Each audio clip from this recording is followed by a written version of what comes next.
भारत के केवल 4 मंदिरों में 20 लाख टन सोना है मेरे मित्रों, 20 लाख टन सोना है।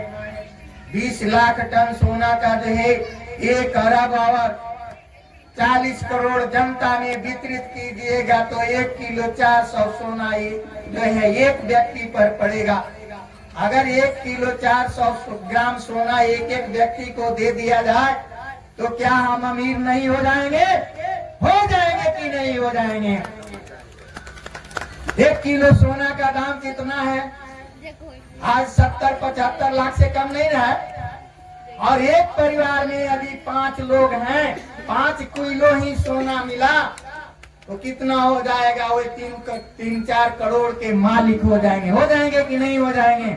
और जब वो 3-4 करोड़ के मालिक हो जाएंगे तो हर घर में कार आ जाएगी कि नहीं? आ जाएगी ना? तो यह बात समझने की है कि यह जो है यह धन जो है किसके पास है? एक नेता के घर छापा पड़ती है तो करोड़ों करोड़ अरबों खरबों रुपया गिनने में 7-8 नई मशीनें खराब हो जाती हैं। यही भारत है। इसी भारत में नेताओं के घर में छापा पड़ती है तो 7-8 मशीनें खराब हो जाती हैं मेरे मित्रों। आप समझ लीजिए कि वे पैसे अगर हमारे और आपके घर में रहते तो हमारा स्टैंडर्ड ऑफ लिविंग, रहन सहन का स्तर कितना ऊंचा होता। केवल 4 मंदिरों की बात मैं कर रहा था कि 4 मंदिरों के सोना को अगर भारत सरकार शो कर दे तो आज के डेट में रुपया जो है डॉलर के बराबर हो जाएगा मेरे मित्रों, डॉलर के बराबर हो जाएगा। क्या मैं गलत बोल रहा हूं? तो हमारे देश का विकास होगा कि नहीं होगा? जब 1 डॉलर 1 रुपये में जिस दिन हमारा देश आजाद हुआ 15 अगस्त 1947 को वह भारत के 1 रुपये के बराबर 1 डॉलर था। और आज 78 साल के अंतराल में हमको देखने को मिल रहा है कि अब 2-4 साल में 100 को पार कर जाएगा, शतक मार देगा ना। इस समय 1 डॉलर का दाम 94 रुपया है तो 2-4 साल में लगता है कि यह शतक मारने वाला है। तो सोचिए कि आपके पैसे का वैल्यू विश्व के मार्केट में क्या है। जहां अमेरिका को 1 डॉलर देना पड़ेगा वहां विश्व मार्केट में कोई भी खरीदारी करने आप जाएंगे तो आपको 100 रुपये देने होंगे। अंतर है कि नहीं? अंतर है। और जो है इन बेईमानों के चलते ही हमारा देश जो है भिखमंगे के कगार पर है। हमारे देश में कुपोषण है। कुपोषण के चलते हमारे देश के बच्चों का शिशु मृत्यु दर अधिक है। कुपोषण के चलते हमारी माताओं का मातृ मृत्यु दर अधिक है। अगर इस पर हम काबू पा लेते तो सर मैं इस मंच से दावे के साथ कहता हूं कि 2020 में ही हमारा राष्ट्र जो है विकसित राष्ट्र बन गया होता मित्रों। लेकिन हमारे माननीय प्रधानमंत्री मोदी जी कह रहे हैं कि 2047 में हमारा राष्ट्र जो है विकसित राष्ट्र हो जाएगा। मैं एक प्रश्न करना चाहता हूं कि बताइए, जहां के सब ऊपर के अधिकारी से लेकर के नेता तक चोर हो, वह राष्ट्र कभी विकसित होगा क्या? नहीं हो सकता है। इसके लिए जो है honesty is the best policy को लाना होगा।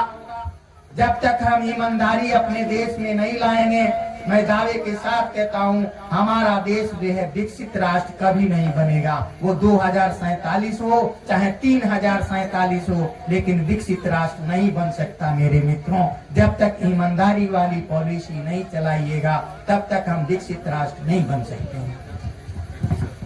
तो बात तो सोचने और समझने की है। नेताओं के लड़के विदेशों में पढ़ने जाते हैं और हमारे आपके बच्चे जो है उस विद्यालय में पढ़ते हैं जहां खिचड़ी खिलाने की काम की जाती है। खिचड़ी खिलाना ये भी एक कविता जी थी, महिला जिन्होंने सुप्रीम कोर्ट से लड़के मिड डे मील को लाई, लेकिन उसमें भी कालाबाजारी हो गया। आज हमारे भारत में सबसे गरीब कौन है? जो सबसे ज्यादा तनख्वाह पाता है, जिसको आप डीएम कहते हैं, वो भी गरीब है, क्योंकि मजदूरी करने वाले व्यक्ति से काम करने के लिए पैसा लेता है, तो वो मजदूर से गरीब है कि नहीं? है ना? एक सीडीपीओ जो है बच्चों का पोषाहार खा जाती है, तो वो बच्चों से भी गरीब है कि नहीं? वो बच्चों से भी अधिक कुपोषित है, इसलिए बच्चों का पोषाहार खा रही है। और उस देश को हम कहते हैं कि विकसित राष्ट्र बनाने का काम करेंगे। धन्यवाद देते हैं हम बाबा साहब भीमराव अंबेडकर जी को, जिन्होंने समानता का अधिकार दिया, बोलने का अधिकार दिया। नहीं तो आज हम कहाँ होते, हमारा कहीं आता पता नहीं मिलता। और हम जो है कुछ भी बोल पा रहे हैं या बोलने का अधिकार नहीं होता। आज कहाँ गए हिंदू राष्ट्र की मांग करने वाले? आज कोई हिंदू राष्ट्र की बात कर रहा है क्या? सारे बाबा जो है हिंदू राष्ट्र की मांग कर रहे थे, लेकिन जब से यूजीसी बिल आया है, तब से हिंदू राष्ट्र वे लोग भूल गए हैं। क्यों भूल गए? जब भी मनुस्मृति हिंदू राष्ट्र आ जाएगा, हमारी वही स्थिति होगी, वही छुआछूत, वही नीच ऊंच, वही जो है हमारी संपत्ति हड़पने का काम वो लोग करेंगे, हमारी पत्नियों को हड़पने का काम करेंगे, क्योंकि हिंदू राष्ट्र हो जाने के बाद से यह मनुवादी व्यवस्था लागू की जाएगी। और जब मनुवादी व्यवस्था लागू होगी तो हम पुनः मुस्को भवा वाली कथा कहानी जो सुनते हैं वही हो जाएगा। हम लोग पुनः जो है उसी काल में चले जाएंगे जब हमारे पूर्वज जो है गले में मटका बांधा करते थे, पीठ पर झाड़ू बांधा, कमर में झाड़ू बांधा करते थे। वही स्थिति हम लोग पैदा करना चाहते हैं, और उसी हिंदू राष्ट्र के लिए हम खुश होते हैं कि हमारा राष्ट्र हिंदू राष्ट्र हो जाएगा। सोचना पड़ेगा कि आप कहाँ हैं, और नहीं सोचिएगा।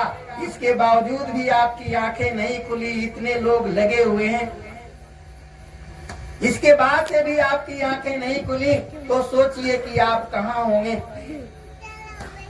संत रविदास, संत शिरोमणि रविदास से लेकर कबीरदास जी से लेकर आपको जो है बाबा राव भीमराव अंबेडकर जी से लेकर के जो है यहाँ बिहार लेनिन जगदेव ललई सिंह यादव जैसे लोगों ने लड़ाई लड़ी, तो हम यहाँ तक इस स्थिति में आए हुए हैं, और फिर भी हमारे समाज के लोग लड़ ही रहे हैं। इसलिए कि मनुवादी व्यवस्था को हम विरोध तो करते हैं, लेकिन पंडित जी पूजा कराएंगे, शादी कराएंगे, विवाह कराएंगे, और जो है वे जो है श्राद्ध कराने का काम पंडित जी करेंगे, गर्भोज कराने का काम पंडित जी करेंगे।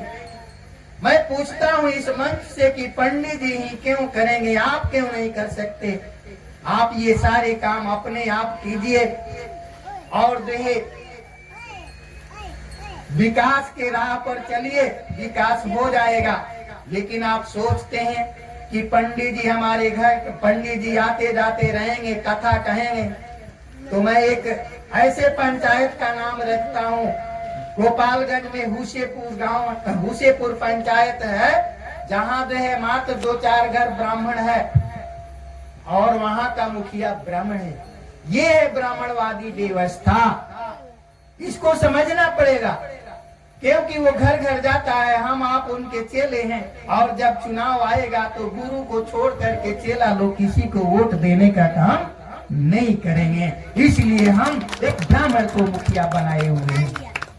तो ये गुरु, ये कनफुकुआ चेलागिरी का काम छोड़ना होगा, और जब तक आप नहीं छोड़ेंगे तब तक आपका विकास होने वाला नहीं।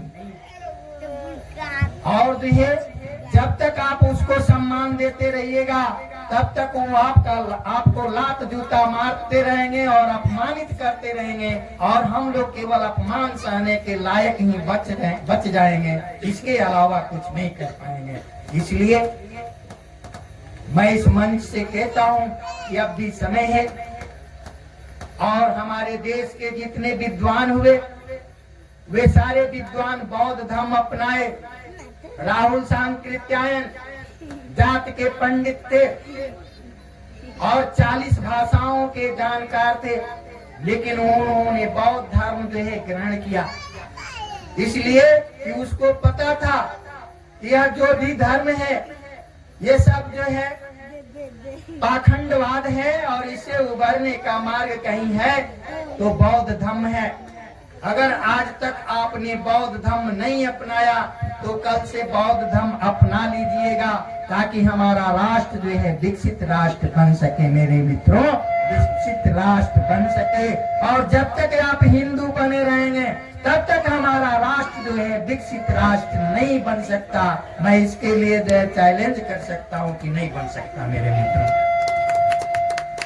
तो हम बहुत समय हो गया है और जो है हमारे कुछ और भी वक्ता हैं बोलेंगे, तो मैं यही कहना चाहूंगा कि आप लोग अपने विचारधारा को बदलिए, और जब तक आप अपने विचारों को नहीं बदलेंगे तब तक इस कथा कथित जो है बुद्धिजीवियों के गुलामी से मुक्त नहीं हो पाएंगे। और जब तक जो है इन बुद्धिजीवियों के गुलामी से मुक्त नहीं होंगे तब तक आपका हमारा विकास होने वाला नहीं है।